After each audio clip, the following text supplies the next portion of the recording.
Have you ever wondered about the powerful symbols that define a nation? Today, we rejourneying to the heart of southern Africa to uncover the story behind a truly iconic emblem, the Zimbabwe bird. You've probably seen it on the national flag, on coins, and on banknotes. But what does it really represent? Join me as we explore the rich history and deep meaning of this magnificent sculpture. So, what exactly is the Zimbabwe bird? It's not just one bird, but a series of 8 soapstone sculptures discovered at the ancient ruins of Great Zimbabwe. These sculptures, each about 40 centimeters tall, depict a stylized bird perched on a monolith. While there's some debate among experts, many believe it's inspired by the battler eagle or the African fish eagle, both powerful birds of prey native to the region. These eagles are known for their strength, sharp vision, and soaring flight, making them perfect symbols of power and majesty. The bird symbolizes protection, authority, and the spiritual guidance of the nation's forefathers. It's a connection to the divine, watching over the people from above. The story of the Zimbabwe bird begins at the historical city of Great Zimbabwe. This incredible stone city was the capital of the Kingdom of Zimbabwe during the country's late Iron Age, flourishing between the 11th and 15th centuries. It was a major trading hub, a center of immense power and architectural genius. The city itself is a marvel of engineering, with massive walls built from granite blocks without any mortar. The most impressive part of the ruins is the hill complex, and it's here, in the sacred enclosure, that most of the birds were found. They were positioned on walls and monoliths, watching over the city. Imagine standing there centuries ago, looking up at these majestic birds, feeling the power and spiritual presence they commanded. They weren't just decorations, they were integral to the spiritual and political life of the kingdom, likely representing a line of ancestral kings and acting as messengers between the living and the spiritual world. Now, let's talk about a controversial part of their history. Were they stolen? The answer, unfortunately, is yes. During the colonial era, when Cecil Rhodes's British South Africa Company occupied the territory in the late 19th century, European explorers and treasure hunters descended upon Great Zimbabwe. Lacking a full understanding of the site's significance to the local people, they removed many artifacts, including 7 of the 8 birds. Cecil Rhodes, a key figure in the British colonization of the region, was particularly fascinated by them.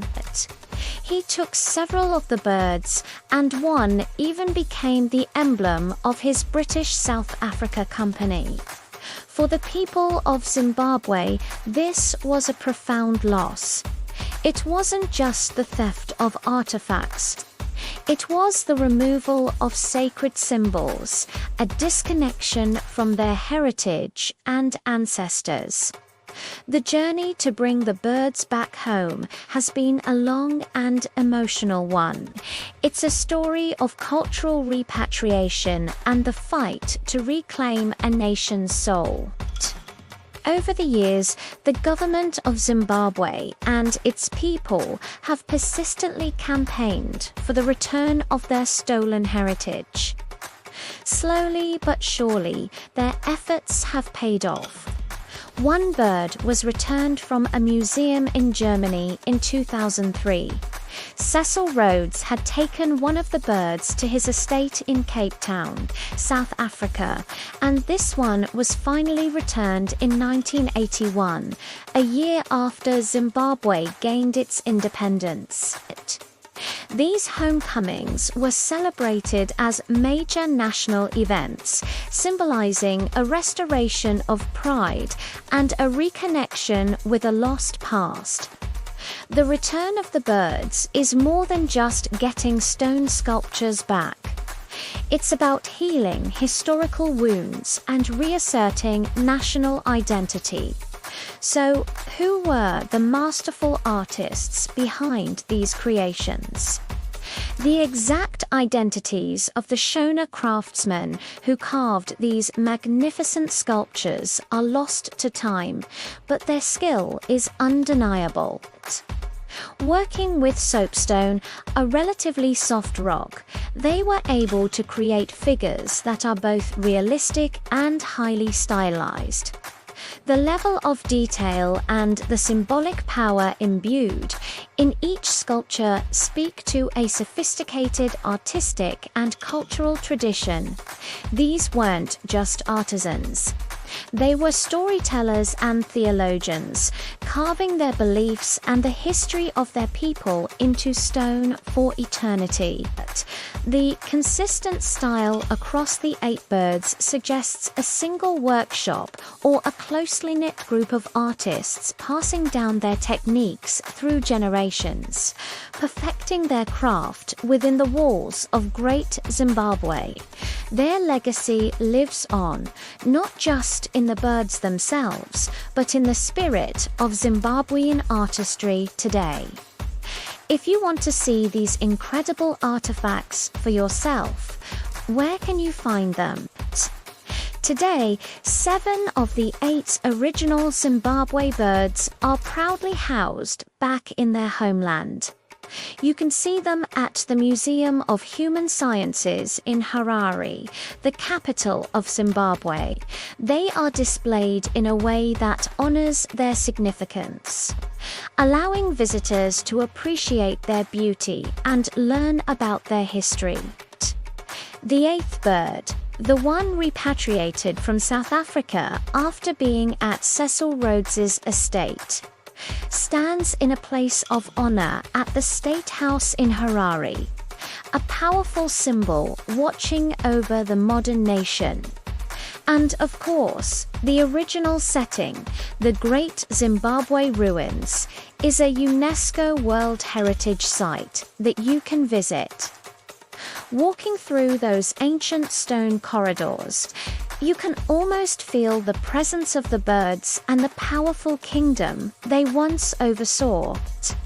The Zimbabwe bird is so much more than just a national emblem.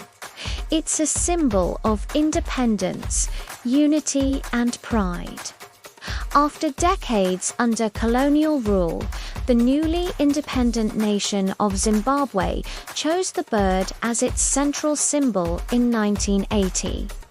It represented a break from the colonial past and a return to authentic African heritage. It was a declaration that the nation's identity was rooted in the great achievements of its ancestors, not in its colonial history. Every time you see it on the flag, it's a reminder of the strength, resilience, and rich cultural history of the Zimbabwean people. It's a link to a glorious past and a beacon of hope for the future, a testament to a spirit that could not be broken. So, from the ancient walls of a mighty kingdom to the flag of a modern nation, the Zimbabwe bird has been on an incredible journey. It has been a royal symbol, a sacred object, a stolen treasure, and finally, a repatriated icon of national pride. Its story is the story of Zimbabwe itself, a tale of past glory, of loss, and of a powerful rebirth. It reminds us that our connection to our history and our ancestors is what gives us our strength and identity. Thank you so much for joining me on this deep dive into the history of the Zimbabwe bird. What national symbols are you curious about? Let me know in the comments below. Don't forget to like this video, subscribe for more deep dives into culture and history, and hit that notification bell so you won't miss our next adventure. Thanks for watching.